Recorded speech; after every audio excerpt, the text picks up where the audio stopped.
Telugu. Commissioner గారు sir. Hello sir, morning sir. Sir press మీట్లో ఉన్నాను. స్పీకర్ ఫోన్ మాత్రం ఆన్ చేయాలి, ఎందుకంటే మీకు చెప్పకుండా స్పీకర్ ఫోన్ ఆన్ చేయకూడదని. మీరు ఆన్ చేయమంటే స్పీకర్ ఫోన్ ఆన్ చేస్తా, లేకుంటే లేదు.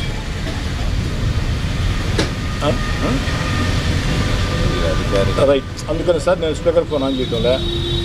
మీడియా సాక్షిగా మీకు రెండోసారి చెప్తున్నా. ఫస్ట్ టైం నేనే మీకు ఫోన్ చేశా. డీలిమిటేషన్లో నేను కానీ నారాయణ సార్ కానీ జోక్యం చేసుకో, మీరు చట్టబద్ధంగా చేయండి, రూల్ బేస్ చేయండి అని చెప్పని మీరు నన్ను మాట అడిగారు. ఎమ్మెల్యే గారు మంచి మాట చెప్పారు, సంతోషం సార్. నారాయణ సార్ కూడా చెప్పారు, సంతోషం సార్. కానీ మీ ఇద్దరు చెప్పిన అడ్డగోలుగా మేము చెయ్యము, చేస్తే మా ఉద్యోగాలకు ఇబ్బంది, మేము చట్ట ప్రకారం పోతాం అని మీరు చెప్పిన మాట వాస్తవమే కదా.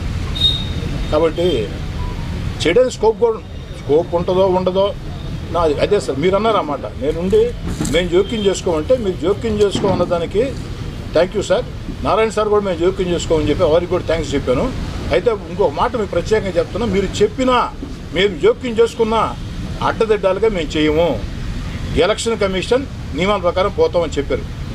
అది మీడియా ముందు మళ్ళీ మీకు ఒకసారి చెప్తున్నాను సార్.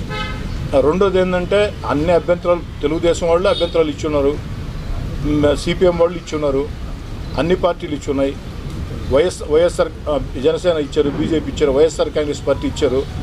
అన్ని అభ్యంతరాలను కూడా పరిగణలో తీసుకోండి. దాంట్లో సాధ్యాసాధ్యాలు చూసి అది నిజమైన అభ్యంతరం అయితే తప్పకుండా సరిచేయండి. ఒక ఎమ్మెల్యేగా అన్ని పార్టీలతో request. Okay sir, okay sir, okay sir. చెప్పండి సార్, ఇంకా ఎనీ డౌట్స్? ఫైనల్గా ఒక్క మాట అయిపోయిందా సార్? గిరిజారెడ్డి అయినా శ్రీధర్రెడ్డి అయినా ఇంకొకరైనా నెల్లూరు రూరల్ నియోజకవర్గంలో Telugu Desam party supreme, Telugu Desam party అడ్డా. మాకు ఫైనల్లీ తెలుగుదేశం పార్టీ అధిష్టానం, గౌరవ ముఖ్యమంత్రి చంద్రబాబు నాయుడు గారు కానీ యువనేత నారా లోకేష్ గారు, ఇది ఫైనల్. అల్టిమేట్లీ నెల్లూరు రూరల్ నియోజకవర్గం తెలుగుదేశం పార్టీ. దాని తర్వాతనే శ్రీధర్రెడ్డి కానీ గిరిజారెడ్డి కానీ ఇంకొకరు కానీ వస్తారు.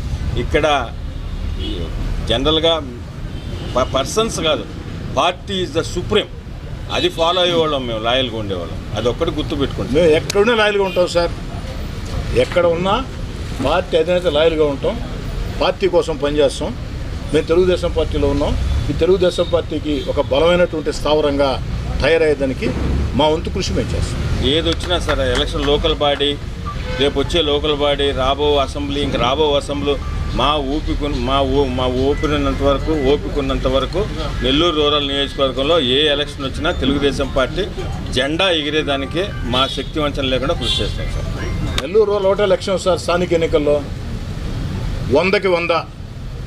గతంలో నేను ఎమ్మెల్యేగా ఉన్నప్పుడు రెండోసారి ఏ విధంగా నెల్లూరు రూరల్లో 100కి 100 100% గెలిచాము. అదేవిధంగా ఈసారి కూడా 18 సర్పంచులు, 12 ఎంపీటీసీలు, 1 జడ్పీటీసీ, వార్డుని పెరుగుతాయని 37 ఇంకా కూడా పెరుగుతాయని చెప్పని చెప్తున్నారు. నేను చూస్తూ ఉన్నా, పత్రికల్లో చూస్తూ ఉన్నా.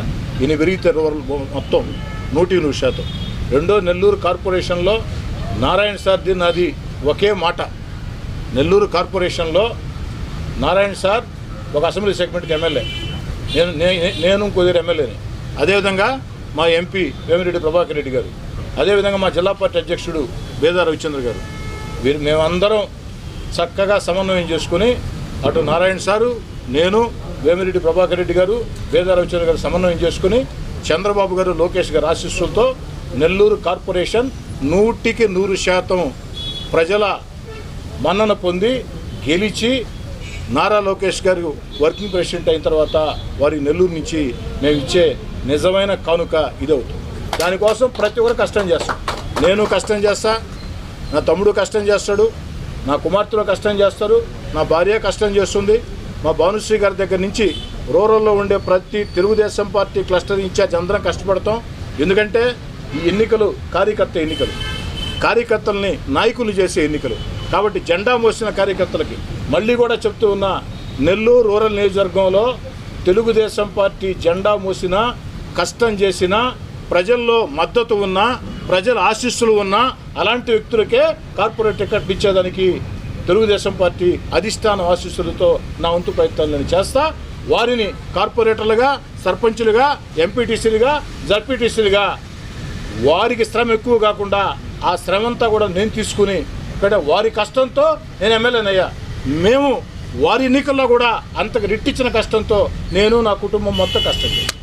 మీరు చూస్తున్నది time line Telugu digital network. సమాజం కోసం సరికొత్త ఆలోచన.